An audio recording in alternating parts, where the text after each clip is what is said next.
Hello everyone, welcome to being scholar. और मैं हूं आपके साथ आपका अपना दोस्त मोहित अभी चलती वाली।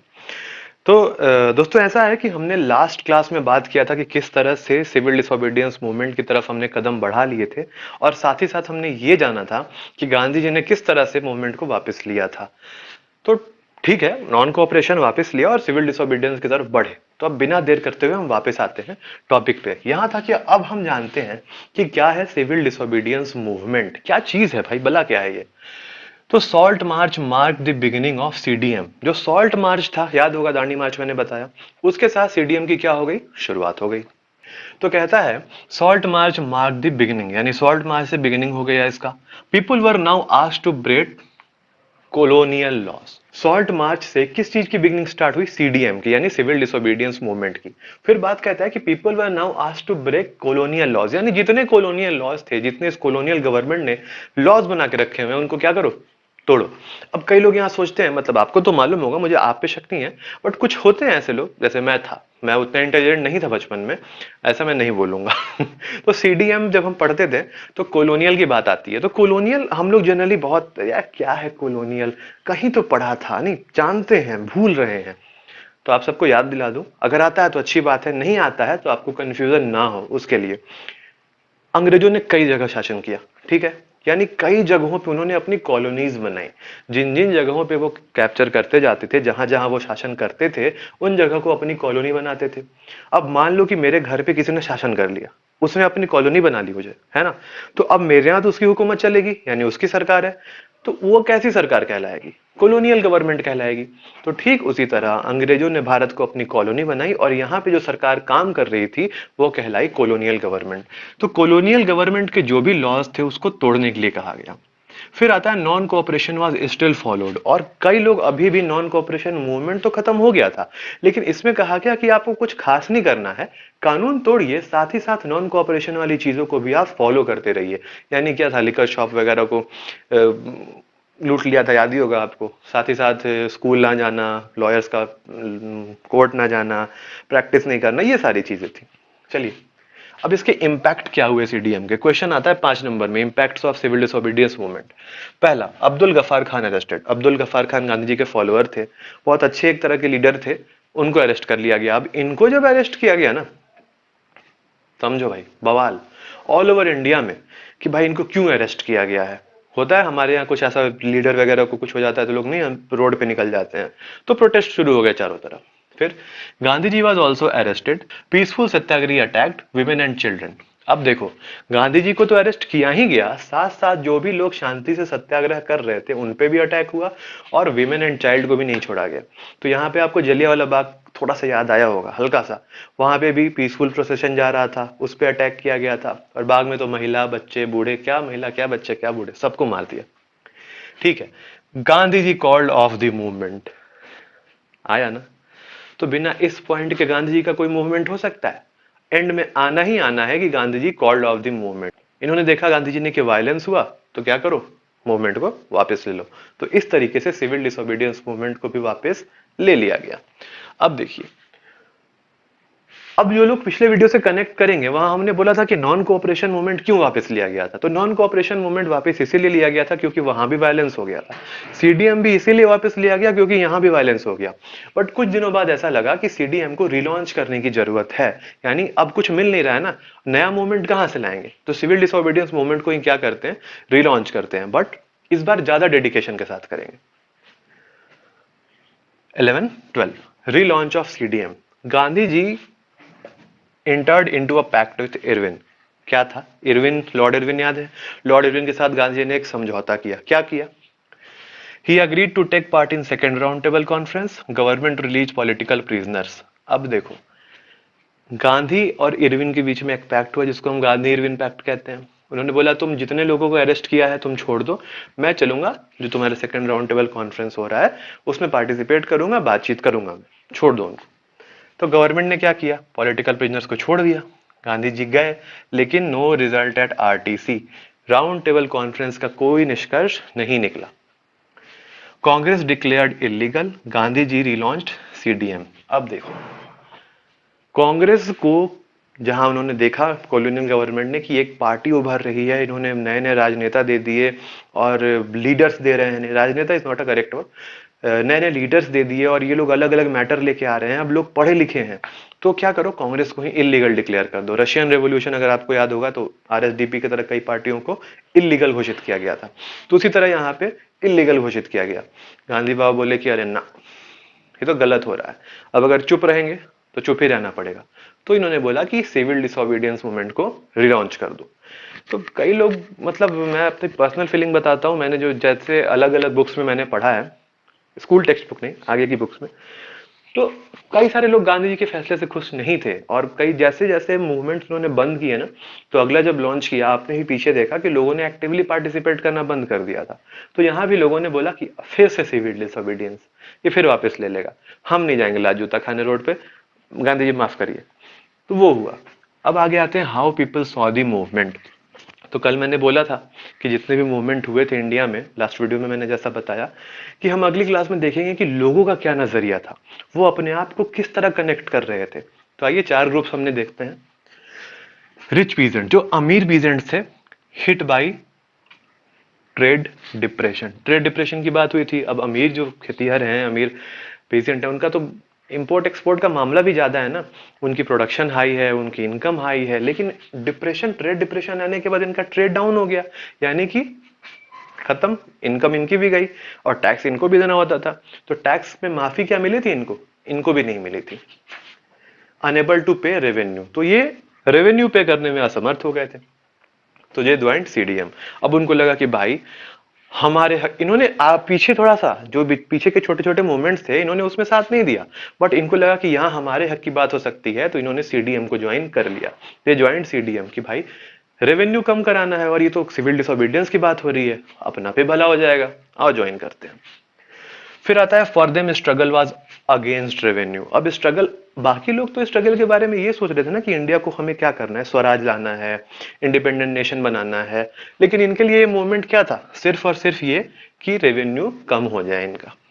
Disappointed when CDM called off, और सीडीएम जब वापस लिया गया तो बेचारे, यहां कंफ्यूज ये मत होना कि ये सेकंड वाले सीडीएम की बात हो रही है, ये यहां तक खत्म, मूवमेंट की कहानी खत्म। अब ये अलग ही टॉपिक है कि जितने भी मूवमेंट्स हुए ना, उससे इन 4 ग्रुप ने कैसे रिलेट किया। ये मत सोचना कि रिलॉन्च वाली बात बता रहा हूं यहाँ पे, ये अलग है, खत्म हो गई बात ये। तो ये लोग डिसअपॉइंट हुए जब गांधी जी ने सीडीएम को वापस लिया था। They refuse to participate when relaunch, तो जब ये रिलॉन्च किया गया तो इन्होंने बोला गांधी बाबा हमसे ना हो पाएगा, रहने दीजिए, आप करिए, हम अपना देख लेंगे। फिर अब पुअर पीजेंट की बात करते हैं। इनके पास तो वैसे भी गंवाने के लिए कुछ था नहीं, तो भाई जब इंसान के पास खोने के लिए कुछ नहीं होता है तो इंसान क्या करता है, कुछ भी करता है, मतलब जो उसको सही लगे करता है, जो उतने दिन से वो करने में हिचकता रहा होगा वो चीज भी करता है, क्योंकि खोने के लिए कुछ है नहीं। कभी कभार कुछ लोग क्या करते हैं, लोगों की फीलिंग्स का गलत फायदा उठाते हैं। आई मीन कि होता है ऐसा कई कई केसेस में। कई गाने भी बने, तेरे बिन हो ना सकेगा गुजारा, कहीं दूरी कभी नजदीकी, तो ये सब गानों की बहुत वैल्यू होती है, लेकिन धीरे धीरे ना लोग वैल्यू खत्म कर देते हैं उन चीजों की, बट कोई नहीं, ठीक है।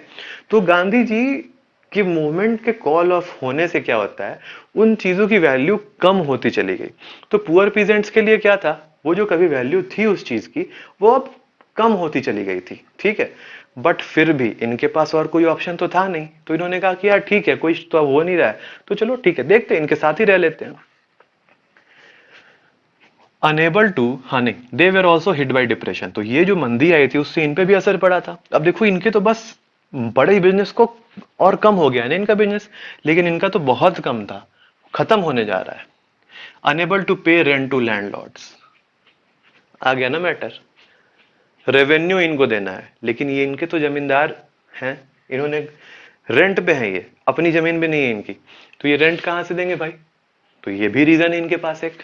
फिर Congress did not supported them, they also did not participated actively, तो पुअर पीजेंट कांग्रेस के थ्रू कनेक्ट करने की कोशिश की है, बट कांग्रेस के मन में था कि यार हमारे तो रिच पीजेंट से कनेक्शन है, क्योंकि कांग्रेस की फंडिंग आ रही है, कहां से आ रही है, जो रिच क्लास है वो दे रही है, और भी कई सारे रीजन थे जिस वजह से कांग्रेस ने पुअर पीजेंट्स का साथ नहीं दिया। तो ओवरऑल सारे मूवमेंट से पुअर पीजेंट ने ऐसे ही कनेक्ट किया कि वो हिट हुए थे मंदी की वजह से, उनको थोड़ी उम्मीद की भावना दिखी। फिर कांग्रेस ने उनका साथ नहीं दिया, फिर धीरे धीरे उन्होंने मूवमेंट का साथ छोड़ दिया। तो ये कहानी थी रिच पीजेंट्स की और पुअर पीजेंट्स की। अब बात करते हैं बिजनेस कम्युनिटी की। बिजनेस कम्युनिटी ने किस तरह से अपने आप को मूवमेंट से रिलेट किया। They demanded protection against import and export. उन्होंने इंपोर्ट और एक्सपोर्ट के अगेंस्ट प्रोटेक्शन मांगा। तो इसका मतलब ये नहीं है कि उनके इंपोर्ट एक्सपोर्ट को लूट लिया जा रहा था, मतलब यहाँ है प्रोटेक्शन ऑफ बिजनेस की बात हो रही है कि जो उनकी इंपोर्ट और एक्सपोर्ट की चीजें हैं ना, उस पर टैक्सेस को बढ़ाया ना जाए। देखा जाए कि किस तरह कंट्री की कंडीशन है, वैसे ही हमारी भी कंडीशन है ना, बिजनेस क्लास ने बोला। तो इंपोर्ट ड्यूटी और एक्सपोर्ट ड्यूटी हम कहां से पे कर पाएंगे, तो इसको एटलीस्ट प्रोटेक्टेड रहने दिया जाए, इस पर असर नहीं पड़ना चाहिए मंदी का। फिर दे सपोर्टेड सीडीएम। उन्होंने भी सिविल डिसोबीडियंस मूवमेंट को सपोर्ट किया कि यार सरकार तो अपनी सुन नहीं रही है, तो चलो गांधी बाबा की सुन लेते हैं। हो सकता है सरकार गांधी बाबा की सुन ले तो इनडायरेक्टली हमारी सुन लेगी। They lost interest after RTC.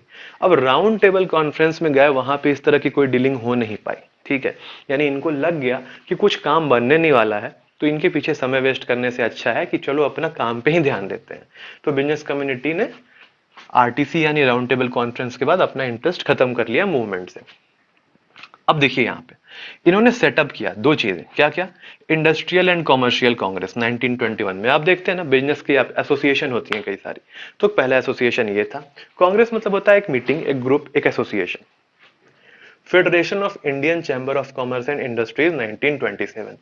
Commerce मतलब बिजनेस, चैम्बर ऑफ कॉमर्स मतलब ग्रुप, बिजनेसमैन का ग्रुप, और इंडस्ट्रियल ग्रुप जो था। तो इन्होंने अलग अलग नाम रखे, दो इंस्टीट्यूशन बनाए अलग अलग टाइम पे, जो ग्रुप्स थे बिजनेसमैन के। क्यों बना है ये ग्रुप, बनाने के पीछे रीजन क्या रहा होगा? रीजन बस यही था कि सारे जो बड़े बड़े बिजनेसमैन अपनी आवाज अलग अलग उठा रहे हैं, अगर एक बिजनेस कम्युनिटी होगी तो एज अ होल उनकी आवाज ज्यादा स्ट्रॉन्गर होगी। दैट्स वाई ये बनाया गया। तो बिजनेस कम्युनिटी ने कुछ इस तरह से रिलेट किया अपने आप को मूवमेंट से। आप भी सोच रहे होगे कि सर आज के लेक्चर में तो कुछ ज्यादा मतलब है नहीं, तो बेटा मेन चीज तो खत्म हो गई ना। अब ये क्या है कि खाने के बाद अंत में सौंफ खाते हैं ना, सौंफ के बिना मजा नहीं आता है। तो खाने के बाद वाला सौंफ है ये आज का लेक्चर, कि सौंफ खाएंगे नहीं तो मजा नहीं आएगा। तो अंत में देखेंगे मूवमेंट्स तो हमने पढ़ लिए सारे, अब देख रहे हैं किस क्लास ने कैसे अपने आप को एसोसिएट किया मूवमेंट से। ठीक है, वर्कर्स की बात करें एंड में, देवर क्लोज टू कांग्रेस। कांग्रेस से क्यों क्लोज थे? क्योंकि कई वर्कर यूनियन के लीडर ही तो आगे जाके कांग्रेस ज्वाइन किए थे। Engage in boycott against low wages. अब याद करो, खेड़ा, गुजरात, फिर अहमदाबाद, इन सब जगहों पे लो वेजेस को लेके ही तो बात हुई थी ना, वहां पे इन्होंने सपोर्ट किया था। Congress did not included them due to industrialist. अब इन्होंने कांग्रेस का सपोर्ट किया, ये कांग्रेस के साथ थे, लेकिन कांग्रेस किसके साथ थे? रिच पीजेंट और बिजनेस कम्युनिटी के साथ। कांग्रेस को लगा यार इनका साथ देंगे तो हमारी फंडिंग नहीं रुक आएगी, नहीं दिया साथ। तो ये चार क्लासेस थे जिन्होंने अलग अलग अपने अपने चश्मे से, अलग अलग चश्मे से आता है। आप सोच रहे हो सर का चश्मा कहाँ गया? गया। एक दो तीन चार, चार क्लास ने किस तरह से मूवमेंट को देखा, हमने यहां पे देखा। अब महिलाओं की बात करेंगे। फ्रेंच रेवोल्यूशन हमने पढ़ा क्लास 9th में, रशियन रेवोल्यूशन हमने पढ़ा, नेशनलिज्म इन यूरोप हमने पढ़ा। विमेन को राइट्स नहीं दिए गए। वोटिंग राइट्स के लिए तो यूरोप में आपको पता ही है कितना लेट हुआ, वो सब आप डिस्कस कर चुके हैं ऑलरेडी टर्म 1 में। इंडिया में विमेन ने किस तरह से रिलेट किया मूवमेंट से, और क्या पोजीशन रही इंडिया में विमेन की, आइए देखते हैं। लार्ज स्केल पार्टिसिपेशन, बहुत बड़े लेवल पे पार्टिसिपेट किया इन्होंने। अब नेशनलिज्म की बात को थोड़ा सा रहने भी दें, तो बड़े बड़े जो योद्धा वीरांगनाएं हुई हैं, जैसे आप रानी लक्ष्मीबाई का एग्जाम्पल ले सकते हैं, और भी कई सारी मतलब वीरांगनाएं थी। एक एक का नाम तो लेना यहाँ मुश्किल होगा, जिन्होंने कब से अलख जगाई थी वो फाइट वाली, कि भाई साहब हम लड़ेंगे। तो विमेंस ने हमेशा एक्टिव पार्टिसिपेट किया। तो जब उस जमाने में कर सकती थी, तो क्या अभी इस जमाने में नहीं कर सकती थी? बिल्कुल किया। प्रोटेस्ट मार्चेस, वो लोग रैलियां भी निकालती थी कि महिला एकता, ये वो, अंग्रेजों भारत छोड़ो। महिलाओं पे तो लाठी आप चला भी नहीं सकते, क्योंकि महिलाओं के पास ऐसे ऐसे अस्त्र शस्त्र हैं, बेलन निकाल के कूट देंगी, चकला निकाल के माथा फाड़ देंगी, क्या कीजिएगा? तो अंग्रेजी भी थोड़ा डरे सहमे रहते थे, तो महिलाओं से थोड़ा दूर ही रहते थे। आप भी थोड़ा दूर रहिएगा, नहीं तो खा जाइएगा। चलिए, पिकेटिंग, लिकर शॉप्स की पिकेटिंग की बात याद है मैंने बताई थी। तो पिकेटिंग मतलब दुकान वुकान लूटना होगा, उसमें भी प्रॉपर साथ देती थी। 10 महिला ने ग्रुप बनाया महिला मोर्चा का। आज अंग्रेजों की दुकान लूटनी है, अंग्रेजों की दुकान, यहाँ तो सब भारतीय दुकान चला रहे हैं। अरे माल तो अंग्रेजों का आता है ना। चलो, कपड़े लूट लिए। अब फॉरेन क्लॉथ लूट के लाए, अब बड़े बड़े से मतलब भाई कपड़े के पीसेस हैं जिसका पैंट बनना है, शर्ट बनना है, क्या करेंगे उससे? काट के लड़का का गद्दी बन गया, छोटा बच्चा पैदा हुआ उसको सुता दिए उस पे, लड़का पेशाब कर रहा है। इवन वेंट टू जेल, अंग्रेजों ने कहा बहुत तेज हो रहे हो, चलो। अंग्रेजों ने कई बार महिलाओं को जेल में भी बंद किया, बट वही है, महिला मोर्चा जब अपने ऊपर आ जाती है तो क्या अंग्रेज, बेचारा जो जेलर बैठता था, मैं तो ये सोचता हूँ कितनी हिम्मत होगी उसमें, है कि नहीं? चलिए, तो कहने का मतलब मैं यहाँ पे, आप ये मत सोचिएगा कि सर ये कहना चाह रहे हैं कि महिलाओं को झेलना मुश्किल है। मैं ये कहना चाह रहा हूं कि महिलाएं जो हैं, अगर किसी चीज को करने पे आ जाती हैं तो फिर उन्हें रोकना मुश्किल होता है। उनकी स्पिरिट मेन के कंपेरिजन में बहुत ज्यादा हाई होती है। तो मेरी बात को ऐसे समझिएगा आप। तो उनकी स्पिरिट इतनी हाई थी कि अंग्रेज भी उनको रोक नहीं पाए, इसीलिए उनका इतना एक्टिव पार्टिसिपेशन रहा। फिर आता है दे सी, हाँ, they see service to nation as sacred duty. Sacred मतलब होता है पवित्र। इन्होंने कहा कि भाई हम अपने पति की, अपने ससुर की, सबकी सेवा तो करते हैं, लेकिन देश की सेवा सबसे पवित्र सेवा है। पुराने जमाने में सास क्या कहती थी? हमारे पैर दबाओ, ससुर के पैर दबाओ, पति के पैर दबाओ, पुण्य मिलेगा, स्वर्ग में जाओगे। ऐसे पुण्य का क्या काम कि पैर दबा रहे हैं, अंग्रेज को लूट के ले जा रहे हैं, अंग्रेज हमारे हक नहीं दे रहे हैं, अंग्रेजों को रेंट पे करना पड़ रहा है, कुछ अपने काम का हो नहीं रहा है, अपना प्रधानमंत्री नहीं है, खाने पे टैक्स देना है, रहने पे टैक्स देना है, इनकम टैक्स भी आ गया था। महिलाएं बोली कि अब पवित्र ड्यूटी क्या है? सिर्फ और सिर्फ देश की सेवा। ठीक है, अब आते हैं limits of CDM. Civil disobedience movement शुरू तो हुआ था। अब आप सोच रहे हो कि सर आपने तो बोला मूवमेंट की कहानी खत्म हो गई, फिर मूवमेंट कहां से ला रहे हो? आपने तो कलेक्टिव बिलोंगिंग भी बता दिया। तो कलेक्टिव बिलोंगिंग, सॉरी, आपने तो पीपल कैसे देखे थे मूवमेंट को, चारों क्लास, वो भी बता दिया। तो फिर अब कहां से ला रहे हो sir civil disobedience movement? But अगर आपको मालूम नहीं होता कि सबने किस तरह से मूवमेंट को देखा है, तो आप सीडीएम को उस तरीके से, उसके लिमिट्स को नहीं समझ पाते। आइए अब देखते हैं कि लिमिट्स में क्या क्या चीजें हैं, कहां कहां जाके सिविल डिसोबीडियंस मूवमेंट कमजोर पड़ जाता था। पहला, दलित और मुस्लिम्स, ये दो कैटेगरी इस तरीके की उस जमाने में थी ना, जिस पे विचार अगर करो तो होते ही रहता था। ठीक है, तो दलित की कैटेगरी और मुस्लिम की कैटेगरी पॉलिटिकल मैटर बना दिया गया था इन दोनों चीजों को। ठीक है, अब कैसे था आइए देखते हैं। इन चारों क्लास का तो कुछ लेना देना था नहीं। ठीक, Gandhi ji oppose all form of untouchability. Gandhi ji कहते थे भाई किसी भी तरह की अनटचेबिलिटी क्या है, बुरी है, इसलिए अनटचेबिलिटी नहीं होनी चाहिए। दे called them Harijan and dignified their work. तो जो दलित थे, जो कि मैला वगैरह उठाने का काम करते थे, गांधी जी उनको हरिजन कहते थे। हरि मतलब विष्णु, ईश्वर, तो ईश्वर का जन और उनका काम करने वाला लोग। हरिजन मतलब ईश्वर के जन जो है, तो उनको ईश्वर से संबोधित करते थे कि भाई वो ईश्वर के पुत्र हैं, ईश्वर के जन हैं, ईश्वर के लोग हैं। तो उनका कार्य देखो कि वो सफाई कर रहे हैं। हम लोग क्या कहते हैं, कूड़ा वाला आ गया। अरे कदो, कूड़ा वाला नहीं है, वो सफाई वाला है। कूड़े वाले हम लोग हैं जो कूड़ा फेंकते हैं, वो सफाई वाला है जो कूड़ा उठा के ले जाता है। तो हमें यहां से सोच अपनी बदलनी पड़ेगी। अभी भी बहुत जगह पे सोच नहीं बदली है, बट उस जमाने में देखो चीजें किस तरह से शुरू हुई थी बदलने की। अब देखो, they called them Harijan and dignified their work, मतलब उनके काम की प्रशंसा करते थे। Organise satyagraha for their entry into temples. आपको पता ही होगा पहले दलित के टेंपल में एंट्री के लिए मनाही थी कि वो गंदा काम करते हैं, वो आएंगे मंदिर में तो भगवान प्रदूषित हो जाएंगे, ब्ला ब्ला ब्ला। भगवान किसके अंदर नहीं होते? तुमने बोला कि भाई ईश्वर तो सबके अंदर है ना, अगर वही कोई बंदा अगर आ रहा है भगवान के मंदिर में तो कैसे ईश्वर प्रदूषित हो जाएंगे? इस चीज को थोड़ा अपना मेंटेलिटी को अब अलग करिए, बदलिए। Ambedkar formed depressed class association. अब ये दलित वाले मैटर में अंबेडकर जी ने बहुत कुछ किया, दलित के लिए अंबेडकर ने बहुत कुछ किया, लेकिन गांधी जी ने जो किया, यहां पे समझिएगा डिफरेंस को, गांधी जी ने किया उसके पीछे कुछ बेनिफिट, या फिर मैं बोलूं बेनिफिट तो नहीं बोलूंगा, उसके पीछे कोई वजह, वजह भी नहीं, क्या बोलूं मैं एग्जैक्ट वर्ड उसके लिए, उसके पीछे कोई एक मोटिव नहीं था। मोटिव सिर्फ यही था कि उनको इक्वल ट्रीटमेंट मिले। बट अंबेडकर जी ने जो किया उसके पीछे पॉलिटिकल मोटिव था। पी, पॉलिटिकल मोटिव क्या था कि दलित्स को अब क्या आना चाहिए, पॉलिटिक्स में भी आना चाहिए, क्योंकि उनको लग रहा था कि अगर हम पॉलिटिक्स में आ जाते हैं तो हम बहुत कम समय में इस रिजर्व, मतलब ये जो गैप हो गया है काफी समय से दलित वाला और नॉर्मल पीपल वाला, उसको हम क्या करेंगे, भर सकेंगे। तो अंबेडकर जी इसको पॉलिटिकल पॉइंट ऑफ व्यू से देखते थे, लेकिन गांधी जी के ऐसा कुछ पॉलिटिकल मोटिव नहीं था उनका। उनको था कि बस इक्वल ट्रीटमेंट मिले।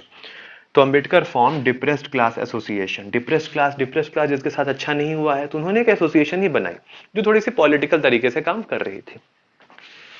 Poona pact between Ambedkar and Gandhi guaranteed reserved constituency to Dalit. तो गांधी जी पहले इसके फेवर में नहीं थे कि जो आपने डिप्रेस क्लास एसोसिएशन बनाया है, तो थोड़ा सा इसका मतलब पॉलिटिक्स में इसको लाया जाए, राजनीतिकरण किया जाए, इस चीज के फेवर में गांधी जी कभी से नहीं थे। But any how Ambedkar ji ने कन्विंस किया कि नहीं, अगर दलित को ऊपर लाना है, ये जो अनबैलेंस हो गया है इसको प्रॉपर लाना है बैलेंस में, तो ये जरूरी है। तो ठीक है, एन क्रेन प्रकार रेन हो गया। तो पूना पैक्ट जो हुआ अंबेडकर और गांधी जी के बीच में, उससे क्या रिजल्ट मिला कि जो कॉन्स्टिट्यूएंसी जो होगी वो दलित के लिए क्या होगी, रिजर्व होगी। कुछ कॉन्स्टिट्यूएंसीज में रिजर्वेशन मिला, किसको, दलित को, यानी उन जगहों से दलित के अलावा कोई भी खड़ा नहीं हो सकता इलेक्शन में। दलित रिमेन्ड अनईजी टुवर्ड्स मूवमेंट। अब दलित ने देखा कि भाई हमारा काम तो अंबेडकर जी कर रहे हैं, तो गांधी के मूवमेंट में जाके झूठ मूठ का लात जूता काहे खाएं, हो सकता है अंग्रेज की गोली लग जाए, लाठी खा के अस्पताल में पड़े हो। तो दलित ने उस तरीके से मूवमेंट में उतना एक्टिव पार्टिसिपेशन नहीं किया। हाँ, सारे दलित नहीं थे, कुछ ऐसे दलित लीडर भी थे जिन्होंने अच्छा पार्टिसिपेशन किया, अच्छा साथ दिया, बट मैक्सिमम अंबेडकर जी के साथ थे और उनको थोड़ा पॉलिटिकल पर्सपेक्टिव ज्यादा हावी था। अब बात करते हैं मुस्लिम्स की। खिलाफत आंदोलन याद है, नॉन कोऑपरेशन खिलाफत मिल गया था, नॉन कोऑपरेशन खिलाफत हो गया था। तो डिक्लाइंड खिलाफत नॉन कोऑपरेशन। तो कई मुस्लिम्स ने ऐसा बोला कि नहीं नहीं, ये गलत कर रहे हैं आप कहां खिलाफत आंदोलन एक पवित्र आंदोलन है खलीफा को छुड़ाने के लिए, और कहां आप किसी नेशनल आंदोलन को आप एक उससे पवित्र आंदोलन से जोड़ रहे हैं। तो नॉन कोऑपरेशन आंदोलन खिलाफत आंदोलन से हम साथ नहीं देंगे आपका। तो यहां पे भी एनसीएम जो है वो थोड़ा सा वीक पड़ा था। ठीक, अब लिमिट्स ऑफ सीडीएम में इसको क्यों इंक्लूड किया गया है, क्योंकि एनसीएम के टाइम से ही मुस्लिम ने साथ देना मना कर दिया था। तो मुस्लिम से कहा कि नहीं, सीडीएम में भी हमारा उतना एक्टिव पार्टिसिपेशन नहीं रहेगा। बट यहां ये मत सोचिएगा कि सारे मुस्लिम्स ने, कुछ एक को छोड़ के मैक्सिमम मुस्लिम्स ने सपोर्ट किया था। हिंदू महासभा प्लस कांग्रेस, बात आगे जाके बिगड़ी। कांग्रेस दोनों लोग को सपोर्ट करती थी, मुस्लिम्स और हिंदूज, उस तरह का डिवाइडेशन नहीं था उस टाइम तक। बट कांग्रेस का जो एक होता है ना साथ, वो हिंदू महासभा जो एक हिंदू संगठन था, हिंदू महासभा के साथ कांग्रेस का साथ बनने लगा। अब उन लोगों के बीच कई सारी चीजें होने लगी, साथ साथ वो लोग उठना बैठना और एक होता है ना मतलब कई तरह की एक्टिविटीज साथ में करने लगे। तो मुस्लिम्स को ऐसा लगा कि हमें अलग कर दिया गया है, मतलब कांग्रेस हिंदू महासभा के साथ मिल गई है, तो मुस्लिम कम्युनिटी का क्या होगा, कौन सुनेगा मुस्लिम्स की आवाज, ऐसा उनको फील हुआ। क्लैशेस एंड राइट्स, तो इसके बाद कई जगहों पे क्लैशेस हो गए, राइट्स हो गए, दोनों के मतलब आप जानते हैं, दंगे लड़ाई फसाद, ये सब चीजें होने लगी। जब भी धार्मिक बात आती है बेटा, आपको पता है ये सब चीजें हो जाती हैं। They demanded separate electorates. अब उधर दलित्स को सेपरेट इलेक्टोरेट की बात हो चुकी थी, यानी उनकी जो कॉन्स्टिट्यूएंसी है वहां रिजर्वेशन है, तो उन्होंने बोला भाई हमें भी ऐसा ही कुछ चाहिए, हमें कांग्रेस से भरोसा नहीं है, हमें बस सेपरेट कर इलेक्टोरेट दे दो, काम खत्म करो। कहां से दे दे भाई, हम खुद आजाद नहीं हुए हैं, बात की है ये कब लागू कर पाएंगे हमें ये भी नहीं पता है। तो ये थोड़ा सा उस टाइम पे मतलब फिजिबल नहीं था, ये नहीं हो पाया। अब ये आपने देखा कि क्या लिमिट से सीडीएम के, किन वजहों से सीडीएम कमजोर पड़ा। दलित्स और मुस्लिम्स का थोड़ा सा अनएक्टिव थे वो लोग, थोड़ा क्या बहुत ज्यादा अनएक्टिव थे सीडीएम को लेके, इसलिए कमजोर पड़ा। अब एंड में चैप्टर का जो लास्ट टॉपिक है, सेंस ऑफ कलेक्टिव बिलोंगिंग, यानी किस तरह से अब नेशनलिस्ट मूवमेंट जब स्ट्रांग होता है ना, तो भारत को एक साथ देखा जाता है कि हम यूनाइटेड हैं। 26 जनवरी को जाते हो स्कूल में, वंदे मातरम, तमाम तरह की जो मतलब आपके देशभक्ति गाने होते हैं, क्या एक साथ एकदम लगता है ना कि आज तो एकदम देश के लिए मर मिटेंगे। वो जो फीलिंग आती है बेटा, हम हर दिन क्यों नहीं ऐसी फीलिंग ला सकते हैं अपने अंदर। हम हर दिन जो है गायत्री मंत्र का पाठ करते हैं, हर धर्म वाले अपने किसी ना किसी मतलब जो प्योर उनका मंत्र है उसका पाठ करते हैं। क्या दिन में एक बार जनगण मना तुम अपने मन में नहीं कर सकते हो, या खड़े होकर नहीं कर सकते हो। तो तुम अपने कंट्री को रिस्पेक्ट देने के लिए अगर डेली ऐसी चीज निकालो ना, तो उस दिन क्या होगा, लगेगा कि अरे अपने लिए रिस्पेक्ट जागेगी कि यार मैं तो डेली अपने नेशन के लिए खड़ा होता हूं। ठीक है, तो हम जो उस तरह करते हैं, तो उस दिन एक कलेक्टिव बिलोंगिंग का सेंस आता है कि हम एक साथ खड़े हैं, किस लिए, इस तिरंगे को सलाम करने के लिए, सैल्यूट करने के लिए और तिरंगे का सम्मान करने के लिए। लेकिन क्या ये कलेक्टिव बिलोंगिंग हमें हमेशा देखने को मिलती है, आए दिन इंसिडेंट आते रहते हैं कि किसी ने तिरंगा फेंक दिया, कोई नेशन विरोधी नारे लगा रहा है। क्यों हो रहा है ये सब? क्योंकि हम बहुत गलत ट्रैक पे हमें ले जाया जा रहा है। पेरेंट्स को चाहिए, जो थोड़े से सेंसिबल बच्चे हो गए हैं उनको चाहिए, पेरेंट्स को तो चाहिए कि अपने बच्चों को जिस तरह से हम कहते हैं कि माइथोलॉजिकल चीजों से सिखा के, इन भगवान की कहानियां सुना के हम लोग जैसे ईश्वर में उनका विश्वास जगाते हैं, वैसे ही हमें उनमें देश में उनका विश्वास जगाना चाहिए। एक कलेक्टिव बिलोंगिंग का सेंस बचपन से ही डालना पड़ेगा, तब जाके बच्चा आगे ऐसे फील करेगा। अब जैसे हम लोग हैं, आप लोग हो, आप लोग को अपने से छोटों में ये चीज डालनी चाहिए कि बेटा हमें एक दिन कलेक्टिव बिलोंगिंग फील नहीं करनी है, हमें डेली इस चीज को फील करना है, ताकि वो एक दिन जब आए तो आपको अपने लिए रिस्पेक्ट आपके मन में हो। खैर, मोटिवेशन बहुत ज्यादा हो गया। अब इतना मैंने क्यों बोला? इसलिए बोला कि उस टाइम पे देखो चारों तरफ गलत हो रहा था ना, हर एक इंसान आजाद होना चाहता था। तो क्या वो चीजें थी जिसने हर इंसान के मन में एक सेंस ऑफ कलेक्टिव बिलोंगिंग ला दी? कलेक्टिव बिलोंगिंग मतलब, कलेक्टिव मतलब एक साथ, बिलोंग मतलब कहीं से बिलोंग करना, बिलोंगिंग मतलब आप उस जगह से रिमेन करते हो, बिलोंग करते हो। तो भाई वो सेंस कहां से आएगा? तो देखो कैसे आया उस समय नेशनलिज्म के टाइम पे, एक कलेक्टिव बिलोंगिंग का sense. History, fiction and folklore. History मतलब इतिहास, फिक्शन मतलब जो कहानियां होती हैं, फोकलोर मतलब होता है जो वहां की किसी जगह की लोकल कहानियां होती है ना, लोक कथाएं। हर एक इंसान भारत का एक कॉमन हिस्ट्री शेयर कर रहा था ना, हर एक इंसान भारत का जो कहानियां सुनता है, कॉमन नहीं होती है लगभग लगभग। और फोकलोर, हर जगह पे लोक कथाएं अलग अलग होती हैं। आप साउथ में चले जाओ, नॉर्थ में चले जाओ, नॉर्थ ईस्ट में चले जाओ, वेस्ट में चले जाओ, किसी भी कोने में चले जाओ, तो वहां की दादी माँ, नानी माँ बच्चों को कहानियां सुनाती हैं बचपन में। तो हम ऑल ओवर इंडिया के लोग कहीं ना कहीं एक कॉमन सी आइडेंटिटी शेयर करते हैं, चाहे वो हिस्ट्री के मामले में हो, चाहे वो लोक कथाओं के मामले में हो। अब खरगोश और कछुए की कहानी आप सबने सुन रखी होगी, बंदर वाली कहानी हमने बचपन में खुद सुनी है, रोटी वाली। तो कहीं ना कहीं एक कॉमन चीज हम शेयर करते हैं। हमें बचपन से अकबर और बीरबल के बारे में बताया जाता है, तो ऑल दो हमें बचपन में ये नहीं बताया जाता कि अकबर एक मुगल था, ऐसी चीजें, बट ये तो पता जाता है ना कि बीरबल ऐसे ऐसे थे, कहाँ थे, अकबर के दरबार में थे। तो ये चीजें हम बचपन से जानते हैं। अब देखो, तो इसी तरह से यहाँ पे कलेक्टिव हिस्ट्री, एक कॉमन आइडेंटिटी हम लोग शेयर कर रहे हैं, ठीक है। अब जैसे मैं हूं यहाँ पे, आप मुझसे इतने दूर हो, लेकिन हमारी कॉमन आइडेंटिटी क्या है? हम इंडियन है। हम दोनों की कॉमन आइडेंटिटी क्या है? हम दोनों क्या करते हैं? फ्लैग होस्ट करते हैं 26 जनवरी, 15 अगस्त को। हमारी कॉमन आइडेंटिटी और क्या है? हमारी कॉमन आइडेंटिटी ये है कि हम राष्ट्रगान गाते हैं। हमारी कॉमन आइडेंटिटी और क्या ऐड कर सकते हैं हम लोग? कमेंट में बता सकते हो।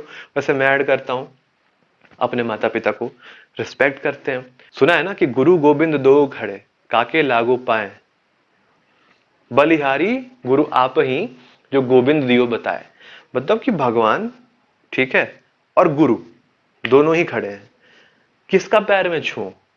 अपने गुरु का पैर छू या भगवान का पैर छू? तो बलिहारी गोविंद, बलिहारी गुरु आप ही, मतलब बड़े गुरु आप ही हो। तो आपने ही तो मुझे शिक्षा दिया है ना कि ये भगवान होते कौन है। तो हम गुरु को चरण स्पर्श पहले करेंगे, क्योंकि उन्होंने ही बताया है। तो कलेक्टिव आइडेंटिटी है कि ऑल ओवर इंडिया में हम अपने गुरु को बहुत रिस्पेक्ट करते हैं। और गुरु तक लेके कौन गया? हमारे माता पिता। हमारी माँ हमारी पहली गुरु होती हैं, तो उनको भी हम कॉमन रिस्पेक्ट करते हैं। ऑल ओवर इंडिया में कहीं चले जाओ, अगर कोई आदमी अपनी माँ के साथ गलत करता है, घर से निकाल दिया, तो हम कहते हैं अरे यार, तेरी माँ के साथ ऐसा किया है, पाप चढ़ेगा तुझे। और वेस्ट में चले जाओ, अमेरिका में चले जाओ, इंग्लैंड में चले जाओ, I have not seen my mom from last 2 weeks. अरे यार, 2 हफ्ते से तुम अपनी माँ से नहीं मिले हो, बात नहीं की हो। वहां तो बच्चे 18 के बाद फ्री हो जाते हैं। खैर, अभी उधर नहीं जाएंगे, नहीं तो मैं लेक्चर बोलने लगूंगा तो पता नहीं क्या क्या बोलूंगा, बोलते रह जाऊंगा मैं। एनीवेज, तो हमने ये कॉमन चीजें जो शेयर की हैं, इस वजह से क्या हुआ, हमारे अंदर एक सेंस आ गया कलेक्टिव बिलोंगिंग का, कि हम साथ लड़ेंगे, साथ देश को आजाद कराएंगे। फिर इमेज ऑफ भारत माता एंड वंदे मातरम सॉन्ग। कहते हैं ना, आग में घी डालने का काम, मतलब और जो हमें वो कर देता है। देखते हो सोल्जर्स खड़े हैं, ठीक, अब सोल्जर्स थक गए हैं, लेकिन वही सेनापति कहता है जय जवान, या फिर जो भी उनका नारा है वो लगाते हैं, वो भारत माता की जय। सबके अंदर जोश आ जाता है और चल लेते हैं वो लोग। सेम चीज आपने फ्रेंच रेवोल्यूशन में पड़ी थी। वहां का एक गाना गाते थे सोल्जर्स, मार्शलीज करके, वो गाना वो गाते थे। वो गाना वॉर सॉन्ग था, जो आगे का क्या बन गया आगे जाके? नेशनल एंथम बन गया फ्रांस का, है ना। तो एक कॉमन चीज वहां के लोगों ने शेयर की, जो आग में घी का काम किया उसने।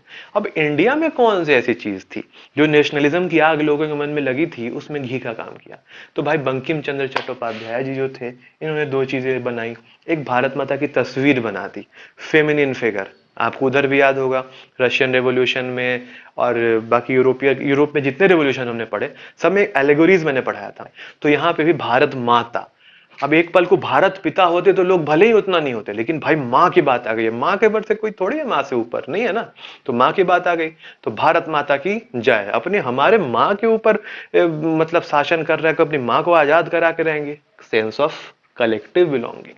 तो कलेक्टिव बिलोंगिंग का सेंस डेवलप किया गया। साथ साथ वंदे मातरम, वंदे मातरम सुजलाम सुफलाम मलयज शीतलाम शस्य श्यामलाम मातरम वंदे मातरम। तो ये चीजें जब आई, वंदे मातरम जब लिखा इन्होंने, फिर तो लोग एकदम वंदे मातरम। क्या है? सेंस ऑफ कलेक्टिव बिलोंगिंग है। फिर Indian began to write about glorious past. अब जितने भारतीय थे जिनको इतिहास पता था, वो अपने ग्लोरियस पास्ट के बारे में लिखने लगे, क्योंकि भारत पे 200 साल से अंग्रेज शासन कर रहे थे। उन्होंने पास्ट खराब करके रखा था 100 साल का। तो जो हमारा गौरवशाली अतीत था ना, उसको कई लोग एक साथ लिखने लगे, जिनको पहले की नॉलेज थी, जो पहले के बुक्स थे, अलग अलग जगहों से। हम सब ने फिर क्या शेयर किया? एक कॉमन ग्लोरियस पास्ट। क्या था ये? Sense of collective belonging. अब आगे आते हैं फ्लैग सीटीसी। फिर बात आई झंडे की। एक झंडा हमने बनाया। इंडिया का पहला फ्लैग पिंगली वेंकैया ने बनाया था। फिर वो धीरे धीरे धीरे धीरे क्या होता गया? अपग्रेड होता चला गया। तो हम सब फ्लैग भी क्या है हमारे लिए? एक सेंस ऑफ कलेक्टिव बिलोंगिंग। तो इसी सेंस ऑफ कलेक्टिव बिलोंगिंग के साथ हमारा मूवमेंट आगे बढ़ता चला गया। बुक में यहीं पे आपकी कहानी खत्म हो जाती है नेशनलिज्म इन इंडिया की। फिर धीरे धीरे क्या हुआ? क्विट इंडिया मूवमेंट लॉन्च किया गया, जो बुक में नहीं जानना है आपको। क्विट इंडिया मूवमेंट भारत छोड़ो आंदोलन था। वो भी कभी डिटेल में बता दूंगा आपको, ऐसे इस चैप्टर में है नहीं। उसमें भी अलग अलग एक्टिविटीज हुए, नेशनल एक्टिविटीज। और फिर धीरे धीरे एक स्लो प्रोसीजर के थ्रू 1942 के बाद से 47 तक में स्लो प्रोसीजर्स के थ्रू इंडिया को धीरे धीरे आजाद कराया गया। 47 में हालांकि एक हमें ऐसा घाव दे दिया गया जो आज तक खून छोड़ रहा है। वो घाव था डिवाइडेशन का। खैर उस पर हम लोग अभी बात नहीं करेंगे। किस तरह से नेशनलिज्म इन इंडिया की बात हुई उसकी बात हम करते हैं। जो अभी पाकिस्तान है उस वक्त इंडिया में था ना, यानी उस पार्ट ने भी नेशनलिज्म में उतना ही बड़ा रोल प्ले किया। तो that's all for this chapter, nationalism in India. History की कहानियां खत्म होती है बेटा टर्म 2 के लिए। अब अगर आपको टर्म 2 में और किसी सब्जेक्ट का रिवीजन करना होगा तो कमेंट बॉक्स में लिख के बता देना। तो ठीक है, क्लास को खत्म करते हैं। ज्यादा कुछ नहीं बोलना चाहता हूँ, गला एक्चुअली डाउन था मेरा थोड़ा, बट वीडियो बना दी आपके लिए। और क्या,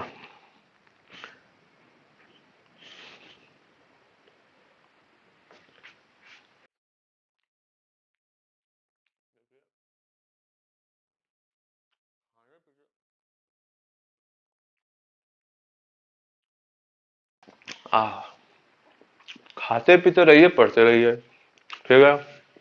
तो भाई अगले लेक्चर में आपका दोस्त बीइंग स्कॉलर फिर हाजिर होगा। तब तक के लिए बाय बाय, टेक केयर, नमस्कार and keep eating, sorry keep learning.